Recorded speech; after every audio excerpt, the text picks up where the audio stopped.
ప్రభాస్ హను రాఘపూడి కాంబోలో historical love story రీసెంట్గా ప్రారంభమైంది.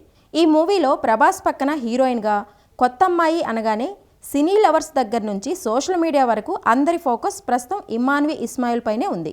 అసలు ఈ అమ్మాయి ఎవరు, ఎక్కడి నుంచి వచ్చింది అంటూ తెగ వెతికేశారు. ప్రభాస్ పుణ్యమా అని రాత్రికి రాత్రి ఇమా స్టేటస్ మారిపోయి స్టార్ అయి కూర్చుంది. తన ఇన్స్టాలో ఏకంగా 1,00,000 మంది ఫాలోవర్లు ఒక్కరోజులో పెరిగిపోయారు. ప్రభాస్ సినిమా తర్వాత బడా నిర్మాతలంతా తమ సినిమాలో ఇమాన్వి కోసం అప్పుడే ప్రయత్నాలు ముమ్మరం చేశారట.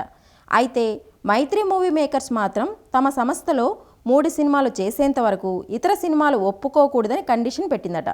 అంతేకాకుండా దర్శకుడు అను రాఘపూడి కూడా తన సినిమా పూర్తయ్యేంత వరకు మరో సినిమా చేయడానికి వీల్లేదని షరతు విధించాడట.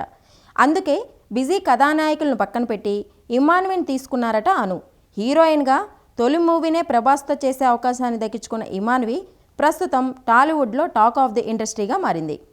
ప్రభాస్ మూవీ ఓపెనింగ్ ఈవెంట్లో పాల్గొనడానికి ముందు ఇమాన్వికి ఇన్స్టాలో 6,20,000 మంది వరకు ఫాలోవర్స్ ఉన్నారు.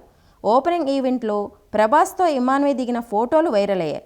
దాంతో ఆమె ఇన్స్టా ఫాలోవర్స్ సంఖ్య ఒక్క రోజులోనే దాదాపు 1,00,000కు పైగా పెరిగాయి. ప్రస్తుతం ఇమాన్వికి 7 లక్షల ఫాలోవర్స్ ఉండగా త్వరలోనే ఆమె 1 మిలియన్ను టచ్ చేసేలా కనిపిస్తోంది.